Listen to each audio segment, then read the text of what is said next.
ವರ್ಷವಷ್ಟೇ ಗುಜರಾತ್ನ ಅಹಮದಾಬಾದ್ನಲ್ಲಿ air India ವಿಮಾನ ನೆಲಕ್ಕಪ್ಪಳಿಸಿ ನೂರಾರು ಜೀವಗಳು ಹೋಗಿದ್ವು. ಈಗ ಮಹಾರಾಷ್ಟ್ರದ ಉಪಮುಖ್ಯಮಂತ್ರಿ ಅಜಿತ್ ಪವಾರ್ ಅಲ್ಲಿಯ ಜಿಲ್ಲಾ ಪಂಚಾಯತ್ ಚುನಾವಣೆಯ ಪ್ರಚಾರಕ್ಕಾಗಿ ತೆರಳುತ್ತಾ ಇದ್ದಂತಹ ಸಂದರ್ಭದಲ್ಲಿ ಅವರ ಹುಟ್ಟೂರು ಬಾರಾಮತಿಯಲ್ಲಿದೆ ವಿಮಾನ ಕ್ರ್ಯಾಶ್ ಆಗಿದೆ. 5 ಜನ ಸಜೀವ ದಹನವಾಗಿದ್ದಾರೆ. ಅಜಿತ್ ಪವಾರ್ ದುರಂತ ಸಾವಿಗೆ ಇಡೀ ದೇಶವೇ ದಿಗ್ಭ್ರಮೆ ವ್ಯಕ್ತಪಡಿಸಿದೆ.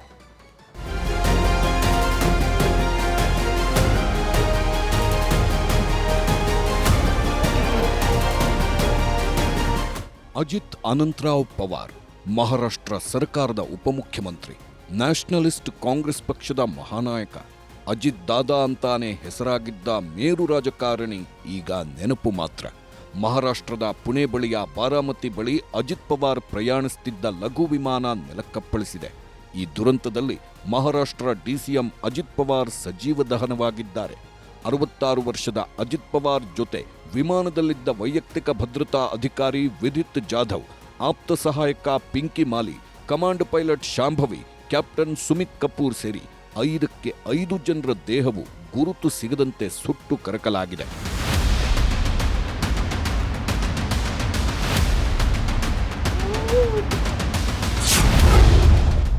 ವಿಮಾನ ಪತನಕ್ಕೂ ಮುನ್ನ ಆಗಿದ್ದೇನು? ಪುಣೆ ಜಿಲ್ಲೆಯ ಬಾರಾಮತಿ ವಿಮಾನ ನಿಲ್ದಾಣದ ರನ್ವೇನಲ್ಲೇ ಈ ಆಘಾತಕಾರಿ ದುರಂತ ನಡೆದೋಯ್ತು. ಬೆಳಿಗ್ಗೆಯೇ ಮುಂಬೈನಿಂದ ಬಾರಾಮತಿ ಬರಲು ಅಜಿತ್ ಪವಾರ್ ಖಾಸಗಿ ಚಾರ್ಟರ್ ವಿಮಾನವನ್ನ ಹತ್ತಿದ್ರು. ಬೆಳಿಗ್ಗೆ 8:45 ಸಮಯಕ್ಕೆ ಬಾರಾಮತಿ ಏರ್ಪೋರ್ಟ್ನಲ್ಲಿ ವಿಮಾನ ಕೆಳಗಿಳಿಯುವಾಗ ಈ ಘಟನೆ ನಡೆದಿದೆ. ಪೈಲಟ್ ನಿಯಂತ್ರಣ ಕಳೆದುಕೊಂಡಿದ್ದರಿಂದ ವಿಮಾನ ಕ್ರ್ಯಾಶ್ ಲ್ಯಾಂಡಿಂಗ್ ಆಗಿದೆ. ವಿಮಾನ ನೆಲಕ್ಕಪ್ಪಳಿಸಿದಾಗ ಬೆಂಕಿ ಹೊತ್ಕೊಂಡು ವಿಮಾನ ಸ್ಫೋಟವಾಗಿ 5 ಸಜೀವ ದಹನವಾಗಿದ್ದಾರೆ. ವಿಮಾನ ನೆಲಕ್ಕಪ್ಪಳಿಸುವ ದೃಶ್ಯ ಏರ್ಪೋರ್ಟ್ ಸುತ್ತಲಿನ ಸಿಸಿಟಿವಿಯಲ್ಲೂ ಸೆರೆಯಾಗಿದೆ. ಕರ್ಮಭೂಮಿಯಲ್ಲೇ ಅಜಿತ್ ದುರ್ಮರಣ. ಅಷ್ಟಕ್ಕೂ ಬಾರಾಮತಿಗೆ ಬಂದಿದ್ಯಾಕೆ ಅಜಿತ್? 1991ರಿಂದಲೂ ಅಜಿತ್ ಪವಾರ್ಗೆ ಕರ್ಮಭೂಮಿ ಅಂದ್ರೆ ಅದು ಬಾರಾಮತಿ ಕ್ಷೇತ್ರ. 1991ರಿಂದ ಇಲ್ಲಿವರೆಗೂ ಅಜಿತ್ ಪವಾರ್ ಸೋಲಿಲ್ಲದ ಸರದಾರನಾಗಿ ಬಾರಾಮತಿ ಕ್ಷೇತ್ರದಲ್ಲಿ ಗೆದ್ದು ಬರ್ತಿದ್ರು. ಮುಂಬರುವ ಜಿಲ್ಲಾ ಪರಿಷತ್ ಚುನಾವಣೆಗಾಗಿ ಸಾರ್ವಜನಿಕ ರ್ಯಾಲಿಗಳಲ್ಲಿ ಭಾಗವಹಿಸಲು ಅಜಿತ್ ಪವಾರ್ ಮುಂಬೈನಿಂದ ಬಾರಾಮತಿಗೆ ಪ್ರಯಾಣಿಸಿದ್ರು. ಬಾರಾಮತಿಯಲ್ಲಿ ಅಜಿತ್ ಪವಾರ್ 4 ಕಾರ್ಯಕ್ರಮಗಳಲ್ಲಿ ಭಾಗವಹಿಸಬೇಕಿತ್ತು. ಆದರೆ ವಿಮಾನ ಲ್ಯಾಂಡಿಂಗ್ ವೇಳೆ ನಡೆದ ದುರ್ಘಟನೆಯಲ್ಲಿ ಅಜಿತ್ ಪವಾರ್ 8 ಬಾರಿ ಗೆದ್ದ ಬಾರಾಮತಿಯಲ್ಲೇ ಅಗ್ನಿಗೆ ಆಹುತಿಯಾಗಿ ಹೋದ್ರು.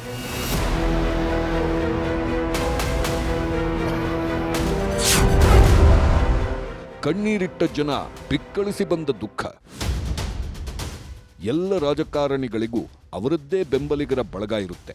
ಆದರೆ ಅಜಿತ್ ಪವಾರ್ಗೆ ಬೆಂಬಲಿಗರ ಜೊತೆ ಲಕ್ಷ ಅಭಿಮಾನಿಗಳೂ ಇದ್ರು. ಮಹಾರಾಷ್ಟ್ರದಲ್ಲಿ ಅಜಿತ್ ಪವಾರ್ ಅವರನ್ನ ಅಜಿತ್ ದಾದಾ ಅಂತಾನೆ ಜನ ಕರೆಯುತ್ತಿದ್ರು. ರಾಜಕಾರಣದಲ್ಲಿ ಯಾರೂ ಮಿತ್ರರೂ ಅಲ್ಲ, ಶತ್ರುಗಳು ಅಲ್ಲ ಅಂತಾನೆ ರಾಜಕೀಯ ಮಾಡಿ ಮಾಸ್ ಲೀಡರ್ ಆಗಿದ್ರು. ಹೀಗಾಗಿನೇ ಅಜಿತ್ ಸಾವಿನ ಸುದ್ದಿ ಕೇಳಿ ಜನ ಬಿಕ್ಕಿ ಕಣ್ಣೀರಿಡುತ್ತಿದ್ದಾರೆ.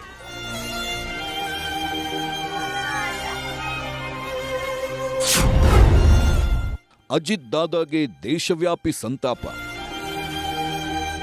ಅಜಿತ್ ಪವಾರ್ ಸಾವು ಇಡೀ ದೇಶಕ್ಕೆ ದುಃಖ ತಂದಿಟ್ಟಿದೆ. ಹಾಗಾಗಿನೇ ಇಂದಿನಿಂದ ಶುರುವಾದ ಸಂಸತ್ ಬಜೆಟ್ ಅಧಿವೇಶನದಲ್ಲೂ ಸ್ಪೀಕರ್ ಓಂ ಬಿರ್ಲಾ ಅಜಿತ್ರನ್ನ ನೆನಪಿಸಿಕೊಂಡ್ರು. ಅವರ ಸಾಧನೆಯನ್ನ ಕೊಂಡಾಡಿದ್ರು. ಲೋಕಸಭೆ ಕಲಾಪದಲ್ಲಿ ಪ್ರಧಾನಿ ಮೋದಿ, ಕೇಂದ್ರ ಗೃಹ ಸಚಿವ ಅಮಿತ್ ಶಾ ಸೇರಿದಂತೆ ಪ್ರತಿಪಕ್ಷದವರೆಲ್ಲ ಮೌನಾಚರಣೆ ಮಾಡಿ ಸಂತಾಪ ಸೂಚಿಸಿದ್ರು. मैं अजीत पवार जी के परिवार के प्रति संवेदना व्यक्त करता हूं. जिन साथियों को हमने इस हादसे में खोया है, इस पीड़ा की घड़ी में हम सभी उनके परिजनों के साथ हैं. ಕರ್ನಾಟಕದ ವಿಧಾನಸಭೆ ಅಧಿವೇಶನದಲ್ಲೂ ಅಜಿತ್ ಪವಾರ್ ನಿಧನಕ್ಕೆ ಸಂತಾಪ ವ್ಯಕ್ತಪಡಿಸಲಾಯಿತು. CM Siddaramaiah, DCM DK Shivakumar ಕೂಡ ವಿಮಾನ ಪತನದ ಸುದ್ದಿ ಕೇಳಿ ಆಘಾತಗೊಂಡರು. ಅಜಿತ್ ಪವಾರ್ ಅವರು ಮಹಾರಾಷ್ಟ್ರ ರಾಜ್ಯದ ಉಪಮುಖ್ಯಮಂತ್ರಿಗಳು. ಅವರು ವಿಮಾನ ದುರಂತಕ್ಕೆ ಈಡಾಗಿ ಸಾವನ್ನಪ್ಪಿದ್ದಾರೆ. ಇದು ಬಹಳ ನೋವಿನ ಸಂಗತಿ. ಬೆಳಗ್ಗೆ ಬಹಳ ಶಾಕಿಂಗ್ ನ್ಯೂಸು. ಒಬ್ಬ ಡೆಪ್ಟಿ ಚೀಫ್ ಮಿನಿಸ್ಟರ್, ಸೊ ಇವತ್ತು ಅವರು ನಮ್ಮಿಂದ ದೂರ ಆಗಿದ್ದಾರೆ. ಕರ್ಮಭೂಮಿಯಲ್ಲೇ ನಾಳೆ ಪವಾರ್ ಅಂತ್ಯಕ್ರಿಯೆ. ಅಜಿತ್ ಪವಾರ್ ಅವರ ಪಾರ್ಥಿವ ಶರೀರವನ್ನ ಬಾರಾಮತಿಯಲ್ಲಿರುವ ವಿದ್ಯಾ ಪ್ರತಿಷ್ಠಾನ ಮೈದಾನಕ್ಕೆ ಸ್ಥಳಾಂತರಿಸಲಾಗಿದೆ. ಅಲ್ಲೇ ಅಂತಿಮ ದರ್ಶನಕ್ಕೆ ವ್ಯವಸ್ಥೆ ಕಲ್ಪಿಸಲಾಗಿದೆ. ಅಂತಿಮ ದರ್ಶನಕ್ಕೆ ಬರುವ ಸಾರ್ವಜನಿಕರು, ಗಣ್ಯರಿಗಾಗಿ ಪ್ರತ್ಯೇಕ ವ್ಯವಸ್ಥೆ ಮಾಡಲಾಗಿದೆ. ನಾಳೆ ಬೆಳಿಗ್ಗೆ 11 ಗಂಟೆಗೆ ಸಕಲ ಸರ್ಕಾರಿ ಗೌರವಗಳೊಂದಿಗೆ ಅಂತ್ಯಕ್ರಿಯೆ ನಡೆಯಲಿದೆ. ಅಂತ್ಯಕ್ರಿಯೆಯಲ್ಲಿ ಪ್ರಧಾನಿ ನರೇಂದ್ರ ಮೋದಿ, ಕೇಂದ್ರ ಗೃಹ ಸಚಿವ ಅಮಿತ್ ಶಾ, ಕಾಂಗ್ರೆಸ್ ರಾಷ್ಟ್ರೀಯ ಅಧ್ಯಕ್ಷ ಮಲ್ಲಿಕಾರ್ಜುನ್ ಖರ್ಗೆ, ಲೋಕಸಭೆ ವಿಪಕ್ಷ ನಾಯಕ ರಾಹುಲ್ ಗಾಂಧಿ ಕೂಡ ಭಾಗಿಯಾಗುವ ಸಾಧ್ಯತೆ ಇದೆ.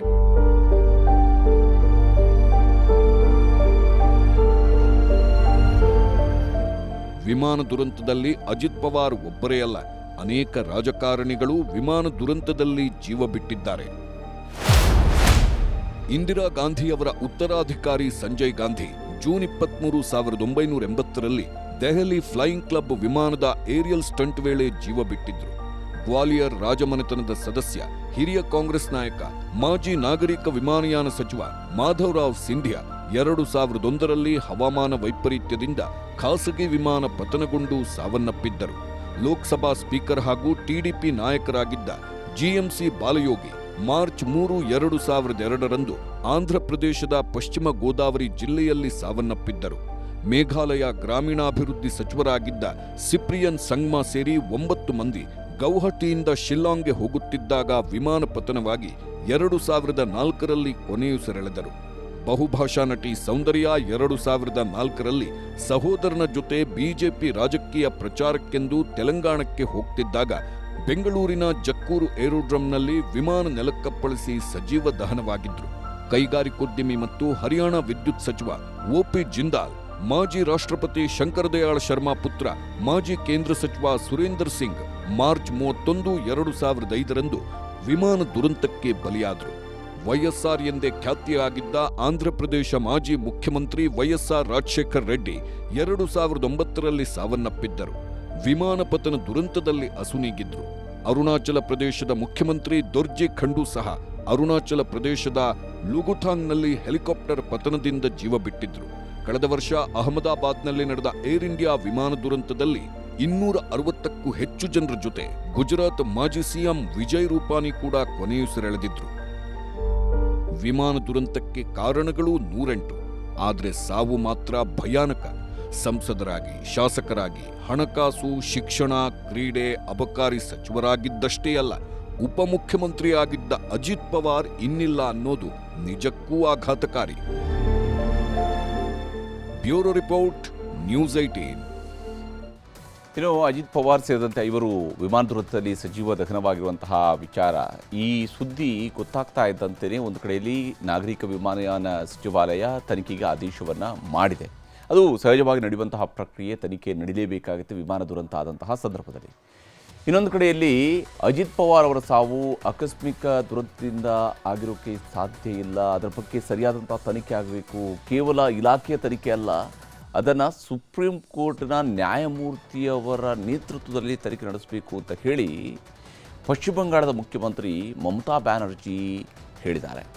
ಮತ್ತೊಂದು ಕಡೆ ಇದೆಲ್ಲದಕ್ಕೂ ಕೂಡ ಸ್ಪಷ್ಟನೆಯನ್ನು ಕೊಡುವಂತಹ ಕೆಲಸವನ್ನು ಪವಾರ್ ಅವರು ಮಾಡಿದ್ದಾರೆ.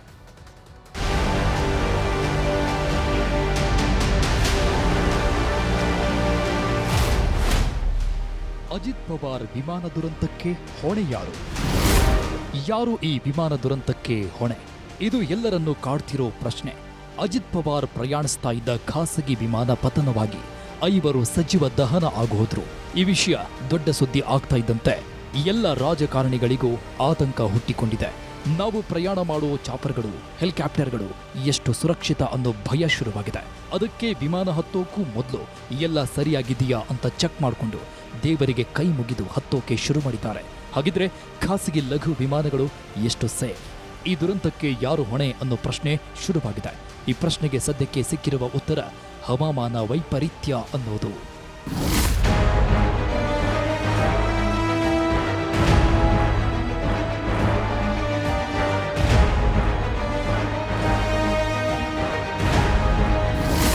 ಅಜಿತ್ ಪವಾರ್ ಸೇರಿದಂತೆ 5 ಸಾವನ್ನಪ್ಪಿದ ಚಾರ್ಟರ್ ಫ್ಲೈಟ್ ದೆಹಲಿ ಮೂಲದ ಚಾರ್ಟರ್ ಸಂಸ್ಥೆ ವಿಎಸ್ಆರ್ ನಿರ್ವಹಣೆ ಮಾಡುತ್ತಿದೆ.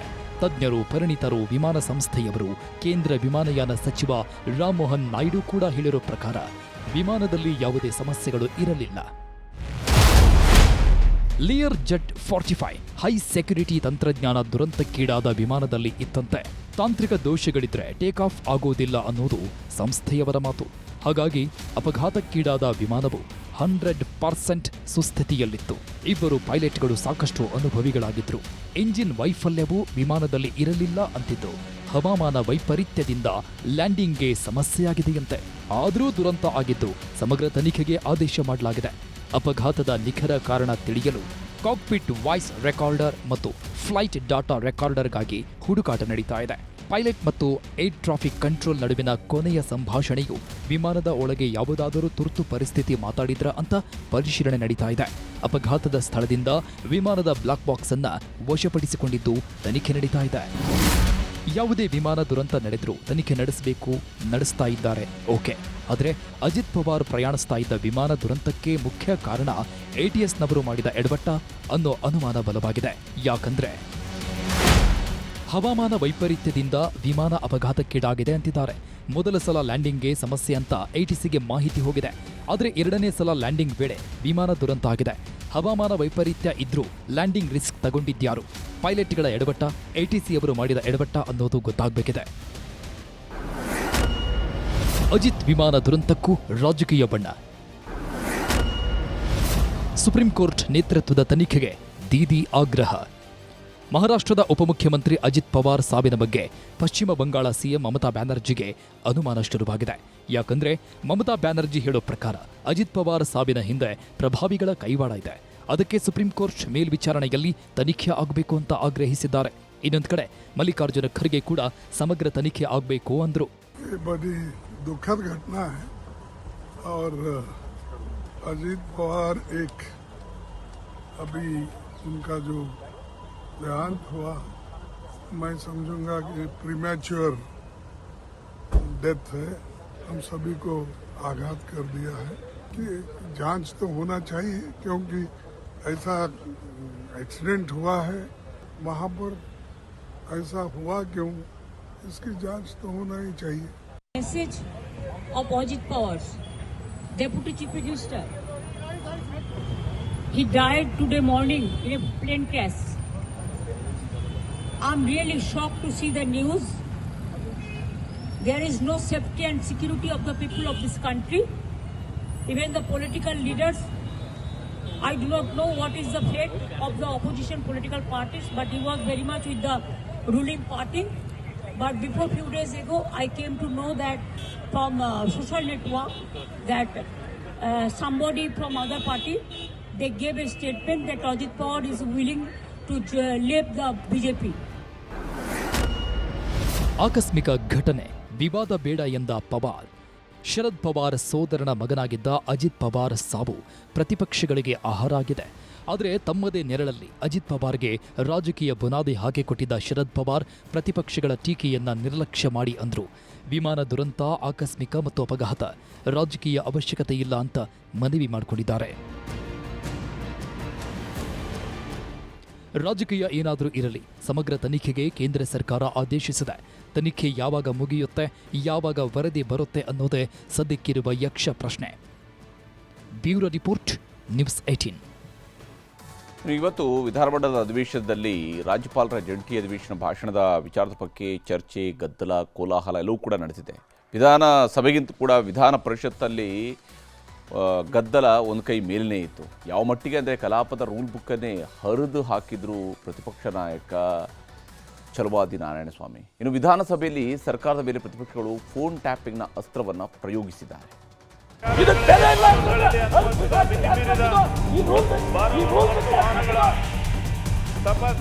ರಾಜ್ಯಪಾಲರ ಭಾಷಣದ ಮೇಲಿನ ವಂದನಾ ನಿರ್ಣಯದ ವೇಳೆ ಪದೇ ಪದೇ ರಾಜ್ಯಪಾಲರ ವಿರುದ್ಧ ಕಾಂಗ್ರೆಸ್ ಸದಸ್ಯರು ಹರಿಹಾಯ್ದರು.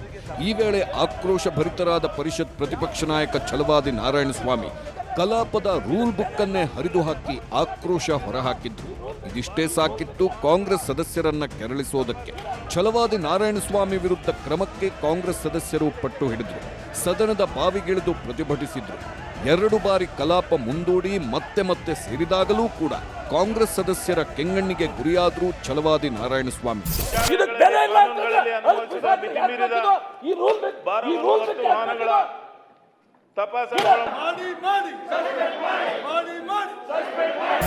ಕಲಾಪದ ರೂಲ್ ಬುಕ್ ಹರಿದಿದ್ದಕ್ಕೆ ಸಭಾಪತಿ ಬಸವರಾಜ ಹೊರಟ್ಟಿ ಕೂಡ ಅಸಮಾಧಾನ ವ್ಯಕ್ತಪಡಿಸಿದ್ರು.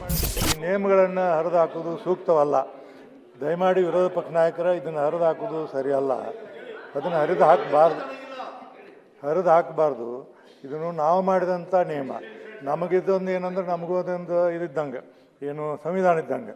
ಇದನ್ನು ನಾವು ಹರಿದು ವಿರೋಧ ಪಕ್ಷ ನಾಯಕರಂತ ನಾವು ಜವಾಬ್ದಾರಿ ಸ್ಥಾನದಲ್ಲಿದ್ದಂಥವ್ರು ಇದನ್ನು ಮಾಡಬಾರ್ದು. ದಯಮಾಡಿ ಇದರಲ್ಲಿ ನೀವು ಸ್ವಲ್ಪ ಎಡವೀರಿ ಅಂತ ನಾನು ಭಾವನೆ ಮಾಡ್ತೀನಿ. ಹೀಗೆ ವಿಷಾದ ವ್ಯಕ್ತಪಡಿಸಲು ಮೊಂಡಾಟ ಮಾಡಿದ ಛಲವಾದಿ ವಿರುದ್ಧ ಧರಣಿ ಮಾಡಿದ ಕಾಂಗ್ರೆಸ್ ಸದಸ್ಯರು ಅವರನ್ನ ಸಸ್ಪೆಂಡ್ ಮಾಡಿ ಅಂತ ಆಗ್ರಹಿಸಿದ್ರು. ಗಲಾಟೆ ಜೋರಾದ ಕಾರಣಕ್ಕೆ ಕಲಾಪವನ್ನ ನಾಳೆಗೆ ಮುಂದೂಡಿಕೆ ಮಾಡಲಾಯಿತು. ಅದಕ್ಕೂ ಮುನ್ನ ಛಲವಾದಿ ನಾರಾಯಣಸ್ವಾಮಿ, ಬಿಕೆ ಹರಿಪ್ರಸಾದ್ ನಡುವೆಯೂ ಏರು ಧ್ವನಿಯ ವಾಗ್ವಾದಗಳೇ ನಡೆದಿದ್ದವು.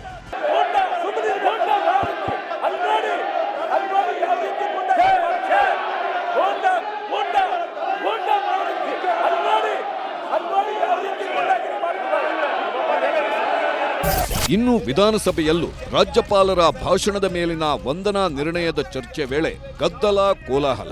ನೀವು ಡೆಲ್ಲಿಗಿಂದ ಫೋನ್ ಮಾಡಿಸಿ ಗವರ್ನರ್ ಅರ್ಧಕ್ಕೆ ಹೋಗೋಂಗೆ ಮಾಡ್ತೀರಲ್ಲ, ಅದನ್ನ ನಾವು ಹೇಳಬೇಕಾಗುತ್ತೆ. ರಾಜ್ಯಪಾಲರನ್ನ ಟೀಕಿಸುವ ವೇಳೆ ಕಾನೂನು ಸಚಿವ ಎಚ್.ಕೆ. ಪಾಟೀಲ್ ರಾಜ್ಯಪಾಲರಿಗೆ ಕೇಂದ್ರ ಸರ್ಕಾರ ಆರ್ಎಸ್ಎಸ್ನಿಂದ ಫೋನ್ ಬರುತ್ತಿವೆ ಎಂದ್ರು. ಎಚ್.ಕೆ. ಪಾಟೀಲ್ ಮಾತಿಗೆ ಸಚಿವ ಪ್ರಿಯಾಂಕ್ ಖರ್ಗೆ ದನಿಗೂಡಿಸಿದ್ರು. ಗವರ್ನರ್ಗೆ ಕೇಶವ ಕೃಪಾದಿಂದಲೂ ಫೋನ್ ಬರುತ್ತದೆ ಎಂದ್ರು. ಇದಕ್ಕೆ ಟಾಂಗ್ ಕೊಟ್ಟ ಬಿಜೆಪಿ ಸದಸ್ಯರು, ಫೋನ್ ಬರುತ್ತಿರುವ ಬಗ್ಗೆ ನಿಮಗೆ ಹೇಗೆ ಗೊತ್ತು? ಫೋನ್ ಟ್ಯಾಪ್ ಮಾಡುತ್ತಿದ್ದೀರಾ ಎಂದು ಆರ್ ಅಶೋಕ್, ಸುನಿಲ್ ಕುಮಾರ್, ಸುರೇಶ್ ಕುಮಾರ್, ಅರವಿಂದ್ ಬೆಲ್ಲದ್ ಸರ್ಕಾರವನ್ನ ತರಾಟೆಗೆ ತೆಗೆದುಕೊಂಡ್ರು. ಇವರಿಗೆ ಡೆಲ್ಲಿಯಿಂದ ರಾಜಭವನಕ್ಕೆ ಫೋನ್ ಬರ್ತಾ ಇದೆ ಅಂತ ಅಧಿಕೃತವಾಗಿ ಹೇಳ್ತಾ ಇದ್ದಾರೆ ಅಂತಂದ್ರೆ ಯಾರು ಫೋನ್ ಇದು ಒಂಥರ ಹ್ಯಾಬಿಚುಯಲ್. ಇದು ಏನ್ ಹೇಳ್ತಾ ಇದ್ದಾರೆ, ರಾಜಭವನಕ್ಕೆ ದೆಹಲಿಯಿಂದ ಎಷ್ಟು ಫೋನ್ ಬರುತ್ತೆ, ಎಷ್ಟು ಫೋನ್ ಆ ಡೈರೆಕ್ಷನ್ ಮೇಲೆ ಮಾಡ್ತಾ ಇದ್ದಾರೆ ಅಂತ ಬಹಳ ಸ್ಪಷ್ಟವಾದ ಅವರದೇ ಆದ ಶೈಲಿನಲ್ಲಿ ಹೇಳಿದ್ದಾರೆ. That means this government is tapping the telephone calls of Raj Bhavan. Phone ಬಂದಿದ್ದೆ ಹೆಂಗ್ ಗೊತ್ತಾಗಿದೆ? ಹೋಮ್ ಮಿನಿಸ್ಟರ್ ಇಂದ ಫೋನ್ ಬಂದಿದೆ ಅಂತ ಹೇಳಿದ್ದಾರೆ. ಅದು ಹೆಂಗ್ ಗೊತ್ತಾಗಿದೆ ಅದ್ರ ಬಗ್ಗೆ ಬೆಳಕು ಚೆಲ್ಲಿ. ಇವ್ರು ಹೆಂಗ್ ಟ್ಯಾಪ್ ಮಾಡಿದ್ರು, ಏನೇನ್ ಟ್ಯಾಪ್ ಮಾಡಿದ್ರು? ಫೋನ್ ಟ್ಯಾಪಿಂಗ್ ಅನ್ನೇ ಅಸ್ತ್ರ ಮಾಡಿಕೊಂಡಿದ್ದ ಬಿಜೆಪಿ ಸದಸ್ಯರಿಗೆ ಕಾನೂನು ಸಚಿವ ಎಚ್.ಕೆ. ಪಾಟೀಲ್ ಹಾಗೂ ಸಿಎಂ ಸಿದ್ದರಾಮಯ್ಯ ತಿರುಗೇಟು ಕೊಟ್ರು. ಫೋನ್ ಟ್ಯಾಪಿಂಗ್ ಬಗ್ಗೆ ತನಿಖೆ ಬೇಕು ಅಂತ ಬಿಜೆಪಿ ಅವರು ಕೇಳಲಿ, ತನಿಖೆ ಮಾಡಿಸೋಣ ಅಂದ್ರು. ಆಗ ಮಧ್ಯಪ್ರವೇಶಿಸಿದ ಸಿಎಂ ಸಿದ್ದರಾಮಯ್ಯ, ನಮ್ಮ ಸರ್ಕಾರ ಯಾರದ್ದೂ ಫೋನ್ ಟ್ಯಾಪಿಂಗ್ ಮಾಡಿಲ್ಲ, ವಿರೋಧ ಪಕ್ಷದವರಾಗಲಿ ಯಾರನ್ನೂ ಟ್ಯಾಪ್ ಮಾಡಿಲ್ಲ ಅಂತ ಸ್ಪಷ್ಟಪಡಿಸಿದ್ರು. ಸಾಧ್ಯವೇ? ರಾಜ್ಯಪಾಲರು ನಮ್ಮ ಸಂವಿಧಾನದ ಅನುಚ್ಛೇದನಗಳನ್ನು ಅಲಕ್ಷಿಸೋದಕ್ಕೆ ಸಾಧ್ಯವೇ? ನಮ್ಮ ಸರ್ಕಾರ ಯಾರ್ದು ಕೂಡ ಟೆಲಿಫೋನ್ ಟ್ಯಾಪಿಂಗ್ ಮಾಡಲ್ಲ. ಹೇಗೆ ಹೇಳ್ತಾರೆ ಸರ್? ಗೊತ್ತಾಯ್ತಾ? ಯಾರ್ದು ಮಾಡಲ್ಲ, ವಿರೋಧ ಪಕ್ಷದವ್ರದ್ದು ಮಾಡಲ್ಲ, ನಮ್ಮ ಪಕ್ಷದವ್ರದ್ದು ಮಾಡಲ್ಲ, ಯಾರ್ದು ಮಾಡಲ್ಲ. ನಂಬರ್ 1 ಇದು ಓನ್ಲಿ ಇನ್ಫರೆನ್ಸ್ ಅಷ್ಟೇ. ಸದನದ ಕದನ ಇಷ್ಟಕ್ಕೆ ಮುಗಿದಿಲ್ಲ. ನಾಳೆಯೂ ಇನ್ನಷ್ಟು ರಂಗೇರುವುದು ನಿಶ್ಚಿತ. Bureau report, news 18. ಇನ್ನು ರಾಜ್ಯದಲ್ಲಿ ಜ್ಯುವೆಲರಿ ಅಂಗಡಿಗಳನ್ನು ದೋಚಿದ್ದಾಯಿತು, ಬ್ಯಾಂಕ್ಗಳನ್ನು ರಾಬರಿ ಮಾಡಿದ್ದಾಯಿತು. ಈಗ ಮನೆಯನ್ನೇ ಗುಡಿಸಿಗುಂಡಾಂತರ ಮಾಡಿದೆ ಒಂದು ನೇಪಾಳಿ ಗ್ಯಾಂಗ್. ಮನೆ ಕೆಲಸಕ್ಕೆ ಅಂತ ಬಂದಿದ್ರು. ಗಂಡ ಹೆಂಡತಿ ಇಬ್ಬರು ಮನೆಯಲ್ಲಿ ಕೆಲಸಕ್ಕೆ ಸೇರಿದ್ರು. ಇನ್ನು 1 ತಿಂಗಳಾಗೋದಕ್ಕಿಂತ ಮುಂಚಿತವಾಗಿಯೇ 18 ಕೋಟಿ ರೂಪಾಯಿ ಮೌಲ್ಯದ ಚಿನ್ನಾಭರಣ ಮತ್ತು ನಗದು ಹಣವನ್ನು ದೋಚಿ ಎಸ್ಕೇಪ್ ಮಾಡಿದ್ದಾರೆ.